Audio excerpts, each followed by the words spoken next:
You know what's weird? Money. मुझे बचपन से ये सिखाया गया है कि तुम्हारे एजुकेशन का अल्टीमेट गोल है पैसा कमाना, लेकिन मुझे स्कूल में ये तो कभी नहीं सिखाया कि पैसा कमाना कैसे है। मुझे ये सिखाया गया कि तुम अच्छे ग्रेड्स लेके आओ, तुम अपनी टेक्स्ट बुक्स को याद करो अच्छे से और अल्टीमेटली तुम्हें नौकरी मिल जाएगी। अगर तुम्हारी किस्मत सही रही तो शायद सरकारी नौकरी मिल जाए, अगर नहीं भी रही तो प्राइवेट तो मिल ही जाएगी और तुम्हारी ज़िंदगी चलती रहेगी। अब मैं 22 साल का हो गया हूँ। I earn money, I spend money and even I try to save money, पर मुझे एक्चुअली में पता नहीं है कि पैसा होता क्या है। मेरी फीड पे हमेशा ऐसी रील्स आती रहती है कि government prints money out of thin air. मैं क्यूरियस भी हो जाता हूँ और मैं कोशिश करता हूँ इनके बारे में जानने की, लेकिन अल्टीमेटली मैं स्क्रॉल करने लगता हूँ और भूल जाता हूँ। लेकिन इस बार मैंने ऐसा कुछ देखा पैसे के बारे में जो मैं भूल नहीं पा रहा हूँ, और अब मैं क्यूरियस हूँ। अब मुझे जानना है और मेरे दिमाग में काफ़ी सारे सवाल हैं जिनके जवाब चाहिए मुझे। कैसे हम दो चीज़ों को एक्सचेंज करते करते आज हम मॉनिटर्स, मैकबुक, आईफोन्स, लैम्प्स ये सब खरीद सकते हैं? कैसे इतना ज़्यादा रिवॉल्यूशन कैसे? और ये बैंक्स बीच में कहाँ से आए? जब मेरे और तुम्हारे बीच में ही कॉन्ट्रैक्ट था चीज़ों को एक्सचेंज करने का, तो ये बैंक्स कहाँ से आ गए? But this time I didn't scroll, I asked questions, and what I found about money is that money isn't just coins और cash, it's a story. A story that changed everything, from empires to iPhones. And it all started with a simple idea. Money is just trust. जब banks और bitcoin नहीं थे तब लोग किया करते थे ट्रेड। तुम मुझे खून दो, मैं तुम्हें आज़ादी दूंगा, मतलब तुम मुझे चावल दो, मैं तुम्हें दाल दूंगा। But that got messy really fast. What if I didn't want your rice that day? So we started using stuff everyone agreed had value. सबसे पहले सॉल्ट, फिर सिल्वर और फिर आया gold. These were not just shiny things, they solved real problems. ना तो ये सड़ती थी और इनको कैरी करना भी कंपैरेटिवली इजी था, ऊपर से ये चीज़ें रेयर भी थी, पर इतनी रेयर भी नहीं कि इनको ट्रेड ना किया जा सके. And most importantly people trusted them. Even Roman empire के टाइम रोमन सोल्जर्स को सॉल्ट में पे भी किया जाता था, और इसी वर्ड से, सॉल्ट से ही आया था word salary. For thousands of years gold was money. You could touch it, weigh it and even bite it. But there was a problem. Carrying gold through silk route. Merchants के लिए gold को silk route से transport करना dangerous था. रास्ते में लूटे जाने का डर था, और सेकेंडली प्रोसेस बड़ा ही स्लो था. And that's when in 7th century in China something revolutionary happened. कुछ मर्चेंट जो टांग डायनेस्टी के थे उन्होंने पेपर का यूज करना स्टार्ट कर दिया था. The paper simply meant that gold was stored somewhere else, and that changed everything. The paper idea spread. By 13th century, Kubali Khan made it official. For the first time in human history, paper money was backed by A state. और सबसे crazy बात यह है कि 7th century से 13th century 600 साल लग गए किसी स्टेट को पेपर मनी को एक्सेप्ट करने के लिए. इवन मार्को पोलो अपनी बुक में लिखते भी हैं जैसे कि ये कोई मैजिक था. They make paper and everyone believes it's worth gold. और ये काम भी किया क्योंकि लोगों को अपने राजा पे भरोसा था, और ह्यूमन हिस्ट्री में ये पहली बार हो रहा था कि money stopped being a thing and it became a belief. Fast forward to Europe in 14th century. Italian merchant families like Medici were writing promissory notes, जो कि अर्लियर चेक्स थे. अब इस समय पे आपको गोल्ड की जरूरत नहीं थी, आपको अगर जरूरत थी तो किसी बैंक की जिस पे आप भरोसा कर सकें. अब ऑफ कोर्स आपका ये सवाल होगा कि 14th century में अचानक से बैंक कहाँ से आ गई. एक्चुअली में बैंक का भी रेवोल्यूशन काफी क्रेजी है. पहले बैंक्स हुआ करती थी टेम्पल्स और किंग्स के रूप में, क्योंकि लोगों को अपने रूलर्स और टेम्पल्स पर भरोसा था, तभी लोग अपना ग्रेन और गोल्ड दोनों डिपॉजिट करवाते थे. उनको दोनों साइड पे बेनिफिट था. अपने डिपॉजिट पे उनको इंटरेस्ट मिलता था और अपनी जरूरत के टाइम पर वो लोन भी ले सकते थे. और यही प्रोसेस हजारों सालों के लिए इवॉल्व होता रहा, जिसने मॉडर्न बैंक्स को बनाया है. Then in 1694 England needed money fast, क्योंकि वो वॉर में भी थे और कर्जे में भी. तो उसी टाइम क्रिएशन हुआ था बैंक ऑफ इंग्लैंड का. सो उस टाइम कुछ रिच मर्चेंट ने मिलके 1.2 मिलियन पाउंड्स का लोन दिया था उस टाइम के इंग्लैंड के राजा को, और उसके बदले में उन्हें मिला licence to print money. Not gold, not silver, just piece of paper backed by nothing. अब हम बात करेंगे कि इंडिया ने कैसे पेपर करेंसी को अडॉप्ट किया था. 18th और 19th century में जब ब्रिटिशर्स इंडिया पे राज किया करते थे, तब उन्होंने एक बिल पास किया जिसका नाम था पेपर करेंसी एक्ट 1861. उस बिल ने ब्रिटिशर्स को पूरी मोनोपोली दी थी इंडियन रुपी को प्रिंट करने पे. अब वक्त आता है 1947 का. उस टाइम इंडिया को मिली इंडिपेंडेंस और आरबीआई को मिली रुपी की जिम्मेदारी. लेकिन एक ट्विस्ट था, दुनिया ने गोल्ड स्टैंडर्ड अडॉप्ट कर लिया था और इंडिया का silver back rupee global level पर वीक पड़ रहा था. To keep rupee stabilised, RBI ने गोल्ड और फॉरेक्स रिजर्व बनाए ताकि रुपी के लिए एक सेफ्टी नेट बनी रहे.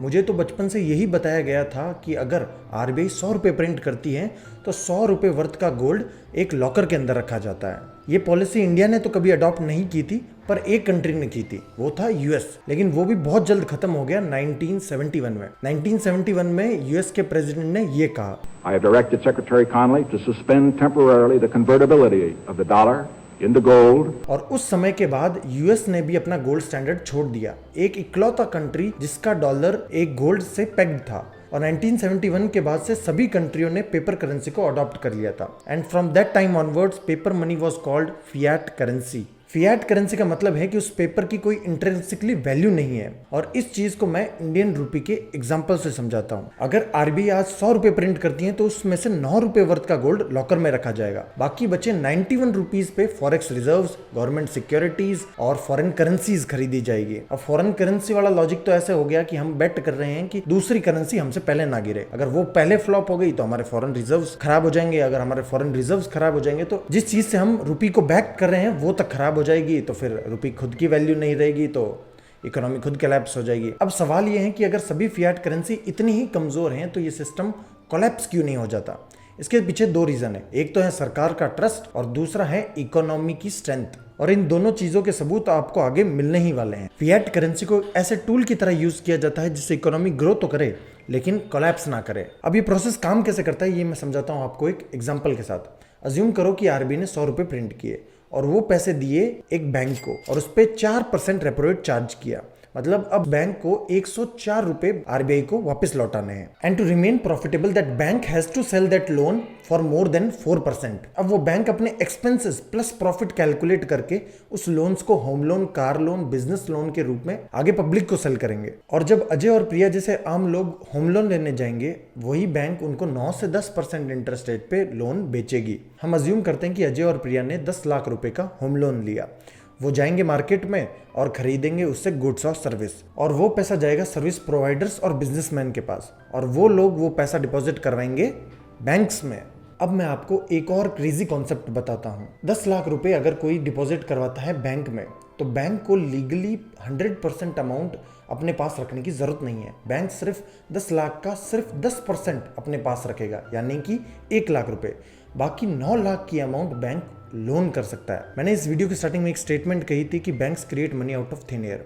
वो प्रोसेस यही होता है। उस डिपॉजिटर के बैंक अकाउंट में हमेशा 10 लाख रुपए रिफ्लेक्ट करेंगे और उस बोरोवर के अकाउंट में हमेशा 9 लाख रुपए रिफ्लेक्ट करेंगे। लेकिन क्या बैंक के पास वो 9 लाख रुपए हैं? नहीं, बैंक ने वो पैसा out of thin air create कर दिया और ये प्रोसेस होता रहेगा जब तक वो 9 लाख रुपए इकोनॉमी वापस जाएंगे। कोई डिपॉजिट करवाएगा उन पैसों को, बैंक उसका 10% रखेगा, फिर से बोरो करेगा।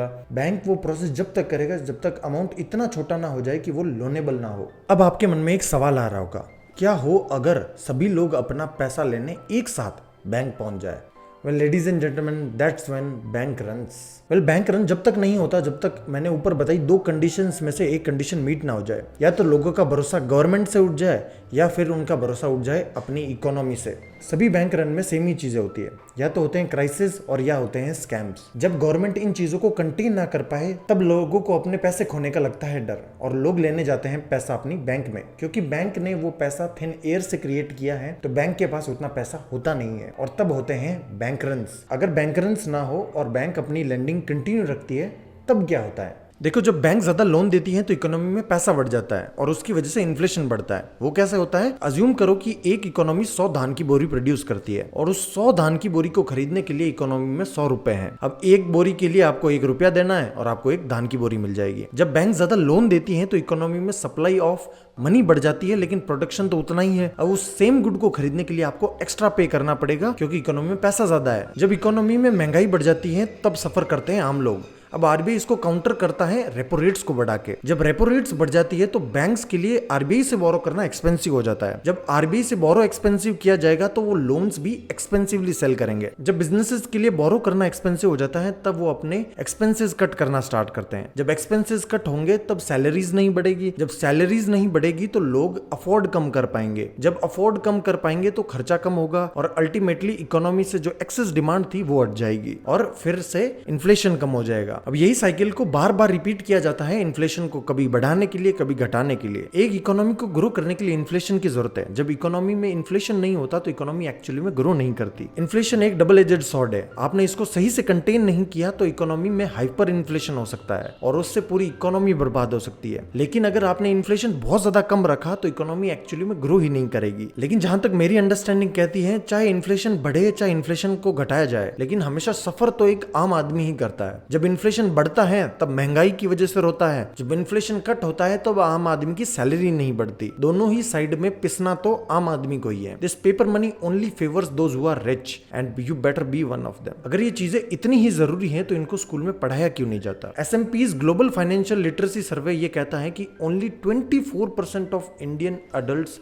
Are financially literate. मतलब लिटरेसी नहीं, फाइनेंशियली लिटरेट सिर्फ 24% ही है। मतलब ये कि 900 मिलियन पीपल इस देश में हर दिन फाइनेंशियल डिसीजंस डार्क में लेते हैं। मुझे लगता है कि लोगों को ना पता होने के पीछे दो रीजंस हैं। पहले हैं टीचर्स। जो लोग हमारे बच्चों को पढ़ाते हैं वो खुद ही पे चेक टू पे चेक जी रहे हैं। जिन लोगों की फाइनेंशियल सिचुएशन खुद की सही नहीं है वो फाइनेंस का नॉलेज क्या ही देंगे। और सेकेंडली मुझे ये लगता है कि ये सिस्टम काम ही करता है अनअवेयरनेस पे। अगर ज्यादा लोगों को इन चीजों के बारे में अवेयरनेस होगी तो ये सिस्टम एक्चुअली में काम नहीं करेगा। जब लोगों को ये पता चलेगा कि बैंक्स अपने प्रॉफिट के लिए सब कुछ कर रही है तो लोगों का सिस्टम पे विश्वास नहीं होगा। जब विश्वास नहीं होगा तो ये सिस्टम ही कोलैप्स करना स्टार्ट करेगा। इसी वजह से मुझे लगता है कि क्रिप्टो करेंसीज काफी प्रोमिनेंट हो रही है। क्या पता आने वाले सालों में क्रिप्टो करेंसीज ही लीगल टेंडर बन जाए। इनफैक्ट वेनेजुएला ने तो बिटकॉइन को लीगल टेंडर की तरह एक्सेप्ट भी कर लिया है। अगर इस वीडियो से मैंने कुछ सीखा है तो वो ये है कि इकोनॉमी एक्चुअली में इतनी सेफ है नहीं जितनी बताई जाती है। पीएमसी बैंक 2019 और यस बैंक 2020 ये दोनों बैंकें क्रैश हो गई थी। फिएट करेंसी के पिलर्स हैं बैंक्स, ये भी क्रैश हो सकती है। और सेकेंडली हमें जो बताया जाता है कि एफडी से सेफ कोई इन्वेस्टमेंट नहीं है, एक्चुअली में वो भी इतना ट्रू नहीं है। एफडीज हमें 6 से 7% रिटर्न देती हैं और इकोनॉमी में महंगाई भी 6 से 7% ही है। मतलब इफेक्टिवली आप अपना पैसा ग्रो नहीं कर रहे,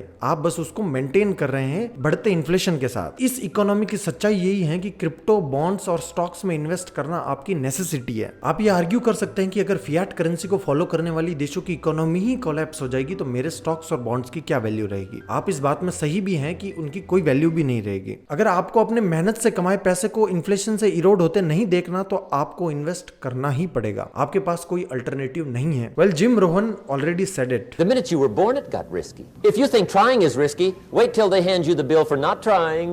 If you think investing is risky, wait till you get the tab for not investing. See, it's all risky. Getting married is risky. Having children is risky. Going into business is risky. Investing your money is risky. It's all risky. I'll tell you how risky life is. You're not going to get out alive.